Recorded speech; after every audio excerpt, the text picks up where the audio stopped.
자, 오늘 하나님께서 우리에게 주시는 말씀 디모데후서 3장 13절부터 17절까지 꼴통 보수 학생 청년이 하나 있었어요. 우리가 신앙적으로 얘기하면 아주 율법적인 그런 청년 학생이 하나 있었습니다. 그는 항상 자신이 하는 모든 행동에 성경적인 근거를 가지기를 원했어요. 어느 날 그가 같은 학교에 여학생과 이제 깊은 사랑에 빠졌는데 교제가 깊어지잖아요. 그러자 헤어질 때 미국에서 흔히 하는 대로 굿나잇 키스, 헤어질 때 아주 깊은 입맞춤을 하고 싶었어요. 그러나 학생이 키스해도 된다는 성경 구조를 찾을 수가 없었어요. 왜냐하면 얘는 꼴통 보수 신앙이었기 때문에 아주 율법적인 학생이었거든요. 그래서 말씀대로 살려고 거의 매일 밤 그녀의 기숙사까지 바래다 주고 헤어질 때 굿나잇 인사만 했어요. 몇 주 동안 그렇게 하면서 그는 계속 성경을 읽으면서도 굿나잇 키스를 뒷받침하는 구조를 찾았어요. 그런데 지성이면 감천이다. 구하라 얻을 것이다. 두드리라 열릴 것이다. 성경을 부지런히 두드렸더니 찾았더니 마침내 한 구절을 찾았는데 로마서 16장 16절이에요. 너희가 거룩하게 입맞춤으로 서로 문안하라. 그리스도의 모든 교회가 다 너에게 문안하는지라. 그러니까 할렐루야, 야 드디어 거룩하게 입맞춤으로 서로 문안하 그랬다. 이제 그랬어요. 그래서 이 성경적인 근거가 정말 맞는지 목사님에게 이제 여쭤보고 상담하러 갔습니다. 목사님과 대화를 한 후에 그는 그 구절이 데이트를 할 때 사용하는 구절이 아니라 교회에서 문안 인사를 할 때 사용하는 구절이라는 것을 이제 알았어요. 그 말에 너무 실망한 거예요. 그래가지고 다시는 이제 굿나잇 키스, 헤어질 때 입맞춤을 뒷받침한 성경 구절을 영원히 찾지 아니하리라, 그렇게 결단을 했어요. 며칠 후에 그는 항상 하던 대로 기숙사까지 여친을 바래다 주고 오려고 그러는데 굿나잇 인사를 하고 이제 돌아서려고 그러는데 그때 그 여학생이 확 끌어안는 거예요. 와락 부득해 하면서 15초 동안 진한 입맞춤을 하는 거야. 그러니까 이 남친이 하는 말이에요. 로라, 아니 어떻게 이럴 수가 있어? 성경에 지금 어디에 나왔나 말이야. 어떻게 나를 붙잡고 그렇게 깊은 키스를 할 수 있어? 그랬더니 그 여학생 하는 말이 마태복음 7장 12절에 이런 말씀이 있어. 무엇이든지 남에게 대접을 받고자 하는 대로 너희도 남을 대접하라. 그러지 않느냐. 얼마나 사랑을 받고 싶고 뽀뽀를 받고 싶으면 답답했으면 그 여친이 그 남학생에게 그렇게 했을까, 그런 거예요. 여러분, 하나님도 그렇게 답답하게 생각할 성도들이 있다는 사실 아세요? 여러분도 말씀을 잘 대접하십시오. 그 인격적인 살아계신 그 하나님의 말씀, 그 말씀을 잘 대접하십시오. 그러면 말씀으로부터 엄청난 대접을 받게 되는 것이에요. 자, 우리는 어떤 대접을 받을 수 있을까요? 자, 첫째로 분별력을 갖게 하는. 우리 성경 한번 읽어볼까요? 시작. 그러나 많은 사람을 속이는 악한 자들이나 거짓 교사들은 결국 그 자신도 사단에게 속아서 더욱 악한 자리에 빠져들어갈 것이다. 아멘. 오늘 13절의 말씀은 악한 사람들과 속이는 자들은 더욱 악해져서 결국은 속이기도 하고 속기도 한다, 그런 말씀이거든요. 이 구절에서 속이는 자가 나오거든요. 속이는 자라는 것은 뭐냐 그러면 가장 가까운 언어적 의미는 뭐냐면 기적도 일어나지 않았는데 기적을 일으켰다고 선전하면서 사람들을 선동하고 미혹하는 것을 말하는 거예요. 뭐라고요? 기적이 일어나지 않았는데 기적이 일어났다고 이제 선전하면서 사람들을 선동하고 미혹하는 것을 말한다. 그것은 한마디로 비도덕적이고 불경건한 것이고 거짓 유혹하는 자들을 통틀어서 하는 말이거든요. 그 사람들은 바로 오늘 앞에 12절에 한번 보세요. 성경책으로 그리스도 예수 안에서 경건하게 살고자 하는 자와 반대의 개념을 가진 자들이에요. 즉 비도덕적, 불경건하고 속이는 자들, 그들에게 여러분 속지 말라는 거예요. 오늘 계속해서 본문 14절 말씀, 그러나 너는 배우고 확신한 일에 거하라, 그런 말씀이에요. 이단 사상은 여러분 너무 논리적으로 그때돼가지고 에베소 교회 성도들뿐만 아니라 지금 담임 목사, 지금 에베소 교회의 담임 목사가 디모데거든요. 디모데도 신앙이 흔들릴 정도였다라는 거예요. 그래서 그것을 알고 사도 바울은 자신으로부터 배운 복음의 진리 안에서 결코 흔들리지 말라고 권면하고 있는 거거든요. 그처럼 성도는 말씀의 진리 안에 굳건히 뿌리를 내리고 있어야 우리가 속임을 당치 않고 속이지도 않을 수 있고 미혹을 당하지도 않고 미혹시키지도 않는 존재가 될 수 있다는 것을 말하는 것이죠. 그것이 말씀이 우리에게 대접해 주는 거예요. 여러분, 헌법보다도 개인적인 어떤 경험을 앞세우면 나라가 바로 설 수가 없어요. 기독교 신앙의 헌법은 뭔지 아십니까? 성경이거든요. 개인적인 어떤 체험이라든지 지식이라든지 감정을 앞세우면 진정한 의미에서의 자유와 평안도 주어질 수 없을 뿐만 아니라 공동체의 권위와 질서가 무너져 내리고 마는 거거든요. 분별력을 얻어서 하나님 앞에서 아름다운 삶, 거룩한 삶을 살기를 원한다 그러면 무엇보다도 말씀을 가까이 해야 되는 것이죠. 그래서 오늘 디모데에게 사도 바울이 뭐라고 했어요? 너는 배우고 확신하는 일에 거하라고 14절에 말씀하고 있거든요. 여러분, 분별력을 얻어서 하나님 앞에 거룩한 삶, 분별력 있는 삶을 살기 위해서는 말씀의 뿌리를 내려야 된다는 거예요. 말씀의 닷을 내려야 된다는 거예요. 말씀의 기초를 두어야만 우리가 이 속임을 당치도 않고 속이는 자도 되지 않을 수 있다라고 말씀하고 있는 거예요. 여러분, 가끔 보면 성령, 은사, 영성 등의 말을 내세워가지고 영혼을 미혹하는 사람이 너무 많아. 미혹이라는 단어 여러분 잘 안 쓰는데, 미혹이라는 단어는 구분 생각, 구분 행동, 구분 사고를 말하는 것이에요. 그 미혹에는 아무런 성경적인 근거도 없고 자기 주장만 생각만 있을 뿐이지 전체의 어떤 성경의 맥락도 모르고 극히 일부분만 가지고 주장할 때가 너무 많아요. 뭐 성령이니 은사니 영성이니 이런 것들을 주장하는 사람들이요. 얼마나 불행한 일입니까? 그런 것을 갖다가 자의적 해석이라 그래요. 한마디로 얘기하면 자기 멋대로 짜집기 하고 편집해서 자기 교주라든지 자기 만들어 놓은 어떤 그 집단에 맞춰서 성경을 멋대로 꾸며놓은 것을 갖다가 자의적 해석이라 그러거든요. 그런데 분별력이라는 것은 뭐냐 그러면 선과 악의 차이고 옳고 그름의 차이를 알아내는 능력을 말하는 거거든요. 그러니까 우리가 하나님의 말씀을 배우고 확신하는 일에 우리가 거하게 되면 어떤 일이 벌어질까요? 우리는 옳고 그름을 알 수가 있다 그런 말이에요. 선과 악을 구별할 수 있는 분별력과 통찰력을 가질 수 있다 그런 부분이에요. 여러분들 보면은 이제 이렇게 올림픽이라든지 그런 어떤 월드 어떤 그 챔피언을 뽑아내는 어떤 다이빙이라든지 스키, 체조 등에서 선수들의 그 동작을 보면 우리 보통 사람들을 볼 때는 별로 차이가 없어요. 전혀 못 알아봐요. 그런데 전문가들의 눈에는 아주 미세한 것까지도 다 잡아내거든요. 한마디로 훈련된 눈과 훈련되지 않은 눈의 차이다 그런 말이에요. 음악 콩쿠르에 가면 다 멋있어요. 다 아주 맛있게 들려요. 우리들 보통 사람의 귀에는 별로 큰 차이가 없이 이렇게 노래소리가 들려오는데 전문가에게는 미세한 차이까지 다 잡아내거든요. 훈련된 귀와 훈련되지 않은 귀의 차이예요.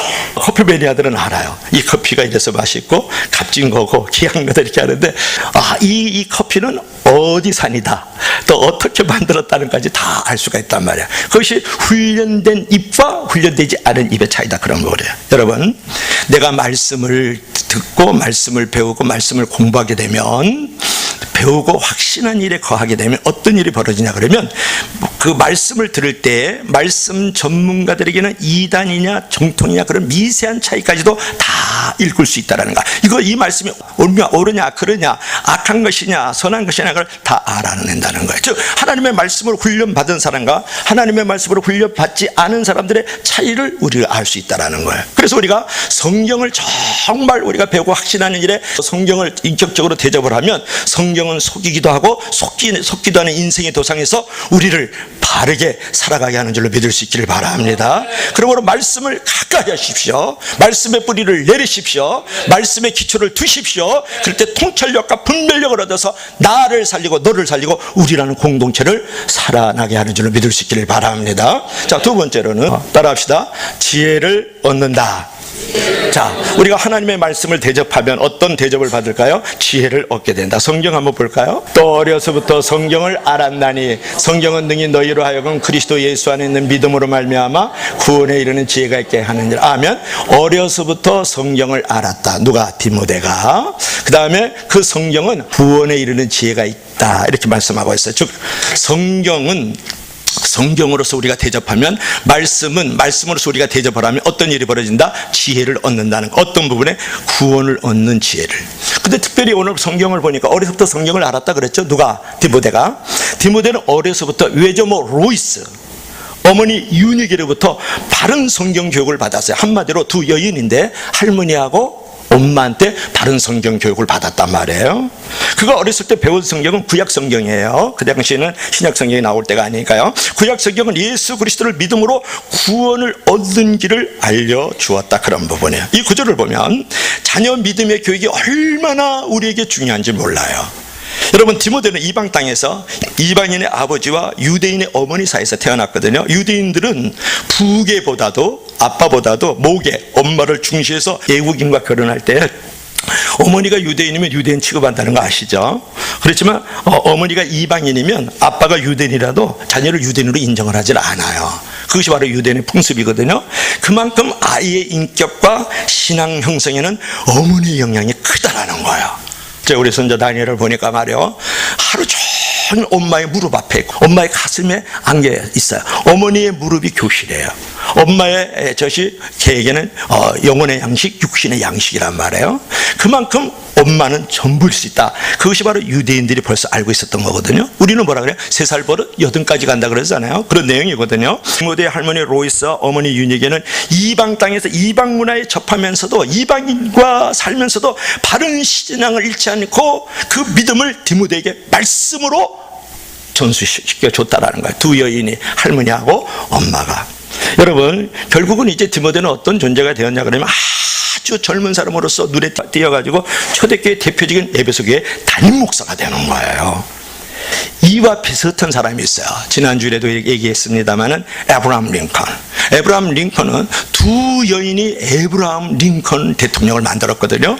그러니까 링컨이 취임 연설하는 날 내 주머니에서 성경을 꺼내면서 이렇게 말해요. 어머니께서 물려주신 성경책입니다. 이 성경책이 나를 이 자리에 서게 만들었습니다. 그랬어요. 나는 성경 말씀대로 이 나라를 통치하겠습니다. 그렇게 선포했거든요. 즉 어머니 낸시와 또 새엄마 사라 부시예요. 여러분, 링컨이 말문이 열릴 때 성경을 계속해서 읽어줍니다.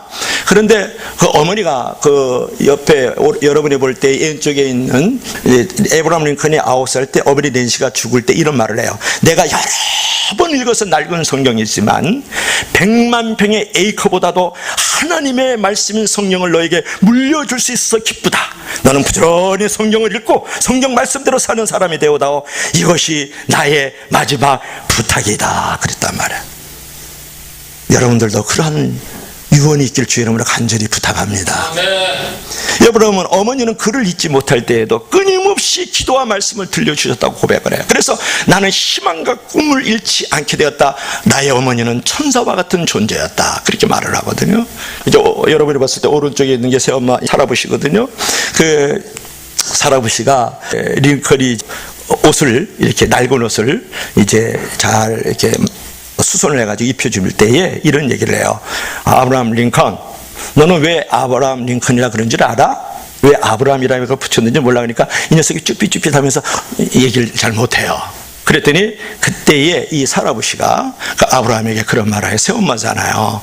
아브라함은 믿음의 사람이었고 순종의 사람이었다. 하나밖에 없는 아들 독자 이삭을 모리아산에 바쳤던 귀한 사람이야. 그래서 복의 통로가 되었다. 대적의 문을 취하는 자가 되었다. 하늘의 별처럼 땅의 별처럼 볼수이 많은 이제 번성하는 자손과 재물을 얻게 되었단다. 그 말을 딱 듣는 순간에 일생 동안 아브라함 링컨은 생각하기를 나는 아브라함과 같은 존재가 돼야지 결단을 내리는 거예요. 여러분, 여러분의 자녀들에게도 그런 말씀을 해줄 수 있다면 얼마나 좋겠습니까? 그러면서 그는 이렇게 수레를 합니다. 나는 나의 두 어머니에게 신앙의 엄청난 빚을 지었다. 그 어머니가 나에게 신앙을 가르쳐 주었고 그 어머니가 나에게 성경을 배워 주었다라고 술회하는 사람이 누구냐? 에브라함 링컨이다. 그런 말이에요. 16대 대통령 노해방 너무 유명하지 않습니까? 그래서 링컨의 작가가 이런 말을 해요. 하나님께서 링컨에게 위대한 사람이 될 만한 조건은 하나도 주시지 않았다라는 거예요. 가난과 단지 훌륭한 신앙의 어머니가 있었을 뿐이다. 여러분, 오늘 디모데가 외조모 로이스 엄마 유니게의 그 아들로서, 그죠? 성경을 알았나니 그렇게 말하고 있지 않습니까? 그분들 무릎 위에서 성경을 배웠던 거예요. 여러분, 여러분의 자녀들은 어떻게 키우고 있느냐고 묻고 싶은데요. 그런 좋은 어떤 신앙의 추억들을 갖고 있을까요? 적어도 여러분의 자녀들은 아닐지라도 교회 안에 있는 여러분의 조장입니까? 여러분이 주일학교 반사입니까? 아니면 내가 기관장입니까? 부서장입니까? 그러면 여러분의 그 부서 안에 있는 사람도 여러분의 자녀라니까요. 선생님 밑에 있는 반원들도 여러분의 자녀라니까요. 여러분 주일 속으로 리더들은 그 내 속으로의 그 팔로우들이 여러분의 자녀라니까요. 여러분 그래서 찬송가 199장 여러분 성경책 한번 보시고 아이패드 가져온 사람 199장 피세요. 이 찬양을 한번 불러봐야 되겠어요. 이 찬양이 여러분의 고백이 되고 이런 찬양이 여러분의 삶이 되기를 원합니다. 자, 199장 시작. 나의 사랑하는 책 비록 헤어졌으나 어머님의 무릎 위에 앉아서 재미있게 듣던 말 그때 일을 지금도 내가 잊지 않고 기억합니다. 남자들만 기하고 여자들만 기하다. 우리 어머님이 들려주시던 재미있게 듣던 말이 책 중에 있으니 이 성경 심히 사랑합니다. 이런 고백을 부모님들이 자식들에게 내가 맡겨진 팔로우들에게 남겨주시기를 간곡하게 주의 이름으로 부탁합니다. 그 나의 사랑하는 책 비록 해서 어머님의 무릎 위에 앉아서 재미있게 듣던 말, 그러니까 에브라임 링컨은 말을 할지 못하고 다 제대로 깨닫지도 못하는 그런 상황이 있을지라도 계속 어머님이 기도와 말씀을 들려줬다는 거 아니에요? 여러분들도 그러한 자리에 들어가야 되지 않을까, 그런 부분이죠. 여러분, 자녀들에게 말씀 중심적인 믿음을 남겨줄 때 자녀가 결국은 성공적인 삶을 살 수 있지 않겠습니까? 성경에는 예수 그리스도로 말미암은 구원에 이르는 지혜가 있다라고 이제 말씀하고 있는데, 그렇다면 구원에 이르는 지혜는 좀 어떤 것일까? 성경을 다시 한번 보여줄까요? 자, 보세요. 어려서부터 성경을 알았다 그랬지 않습니까? 누가? 디모데가. 그런데 디모데가 그 성경 안에서 본인이 경험한 것, 은혜를 누린 것은 뭐냐면 그리스도 예수 안에 있는 믿음으로 말미암아 구원에 이르는 지혜가 있다라는 거예요. 여러분, 이것이 어떤 부분이 구원에 이르는 지혜가 있을 것인가? 그것이 우리에게 중요한데요. 한번 볼까요? 우리는 구원에는 세 가지 시제가 있습니다. 아주 중요한 부분이니까 여러분 일생 동안 간직할 수 있는 좋은 신학적 교리가 되기를 바라요. 과거적 구원, 이미 예수 그리스도를 믿음으로 이미 심판과 지옥의 형벌에서 나는 건진 받았어요. 이미 끝난 구원이에요. 이것을 과거적 구원, 칭의의 구원이라 그래요. 그리고 오늘날 끊임없이 우리에게 부득교는 모든 싸움에서 내가 구원을 받아야 돼, 건짐을 받아야 된단 말이에요. 그것을 갖다가 뭐라 그래? 성화적 구원이라 그래. 현재적 구원. 그리고 앞으로 주님 앞에 설 때 이제는 죄질 일이 영원히 없어요. 새늘과 새 땅 새 오라에서 눈물도 없고 앓는 것도 없고 죽는 것도 없는 어린 양의 빛에서 태양도 쓸데없는 그 땅에 들어가게 되면 우리는 어떤 존재가 됩니까? 영원히 죄를 짓지 않죠. 그것을 미래적 구원, 그것을 다 영화의 구원이라 그래요.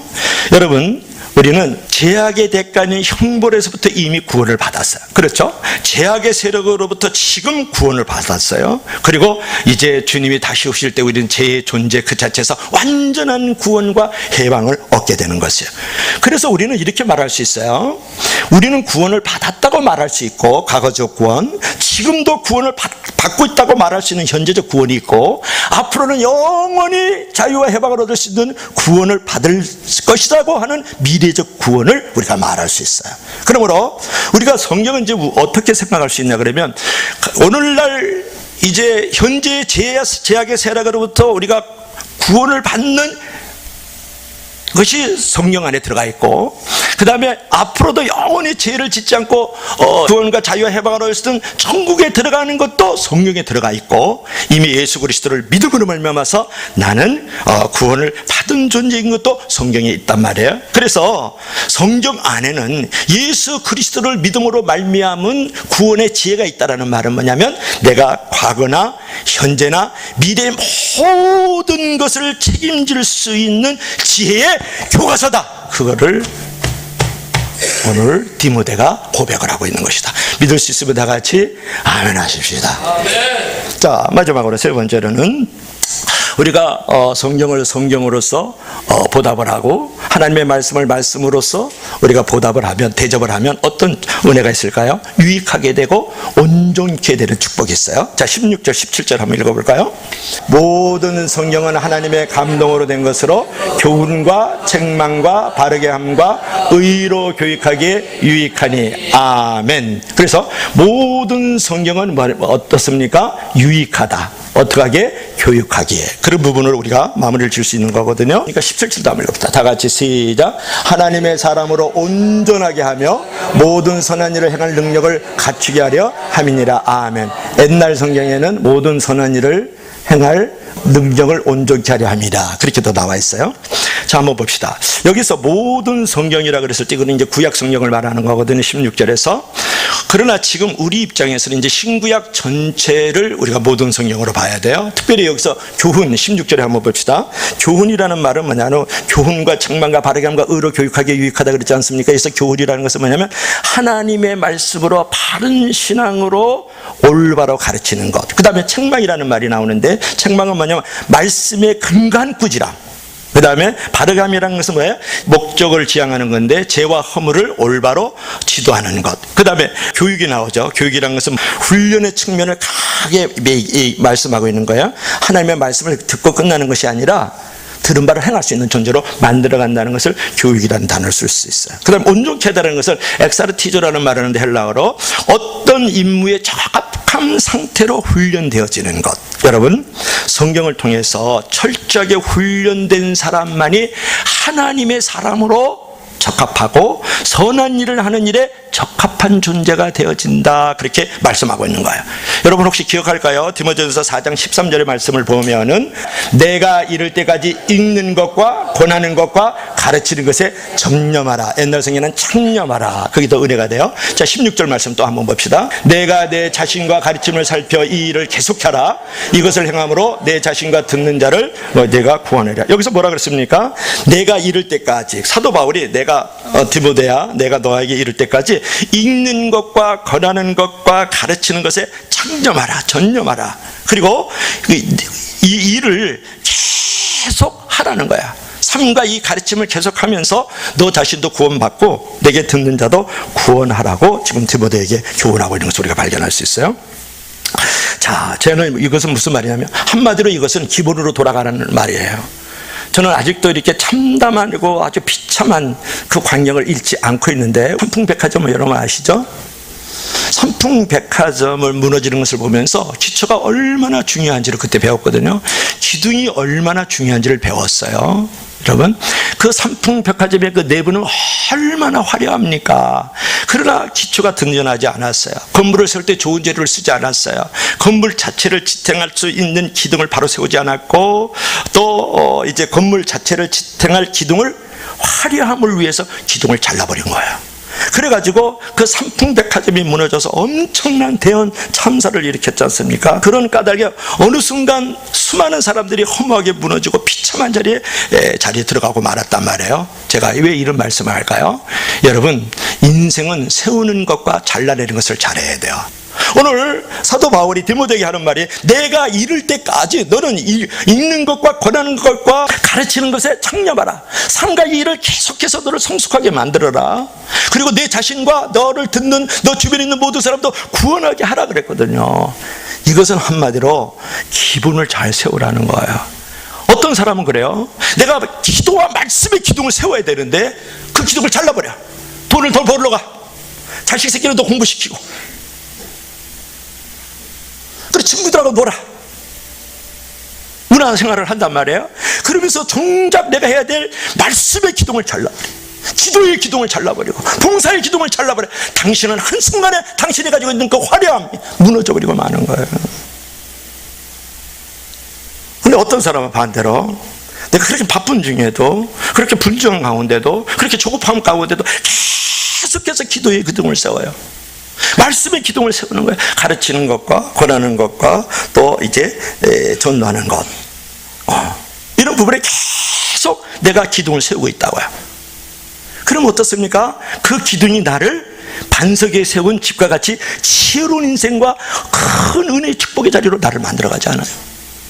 여러분, 여러분, 잘릴 것을 잘 잘라버려야 돼요. 세울 것을 잘 세워야 되지 않겠어요? 거짓과 불의함은 잘라버려야지. 악습과 중독은 잘라버려야지. 하나님을 멀리하고 하나님의 말씀에 불속하는 일은 잘라버려야지. 그리고 하나님께로 나아가는 일은 세워야지.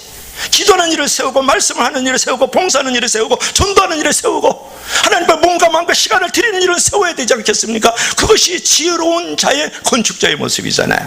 여러분의 인생을 어떻게 건축하고 있느냐, 그 부분이에요. 기본으로 돌아가라는 거예요. 여러분, 운동선수들은 두 가지 기본을 해야 됩니다. 무조건 달려야 돼요. 그리고 무조건 체력의 근육을 만들어야 돼요. 맷집을 만들어야 된다고요. 그래서 마태복음 7장 24절에 보면 하나님의 말씀을 듣고 행하는 자는 반석 위에 세운 지혜로운 인생의 건축자다라고 말씀했어요.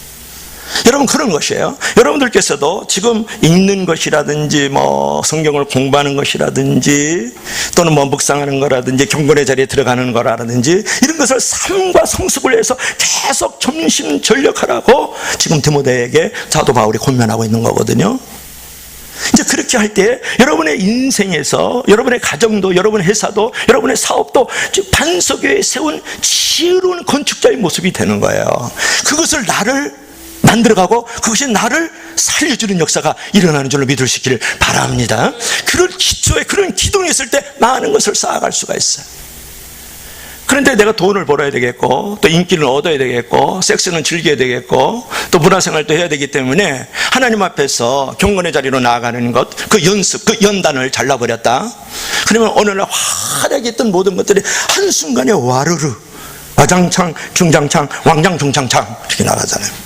그래서 마태복음 7장 26절에 뭐라 그랬습니까? 하나님의 말씀을 듣고도 행치 않는 자는 사상 누각이래잖아요. 모래 위에 지은 집과 같아서 무너짐이 심하니라, 그렇게 말씀합니다. 여러분, 제가 무슨 말씀을 계속하고 있습니까? 신앙생활은 처음 시작하는 사람처럼 계속 기본을 잘 만들어 가야 된다는 거예요. 여러분, 아마추어와 프로의 차이는 뭔지 압니까? 기본에 달려 있어요. 전문가들은 기본에 충실하거든요. 프로는 날마다 기본을 다지는 사람들이거든요. 가장 탁월한 사람은 계속해서 기본을 계속 다지면서 경력을 키우는 것이 아니라 실력을 키우는 사람. 여러분, 경력 키우고 있습니까? 경력 신자예요? 실력 신자예요? 물어보는 거예요. 우리가 지속적으로 성장하지 못하는 이유는 뭐냐면 현실에 안주하고 자를 것과 세울 것을 구분하지 못하는 무분별한 우리의 어둠과 무지 때문에 그래요. 여러분, 기본 가운데 가장 큰 기본은 뭐냐 그러면 평생 학습자로 살아가는 것이 기본인 줄로 믿을 수 있기를 바랍니다.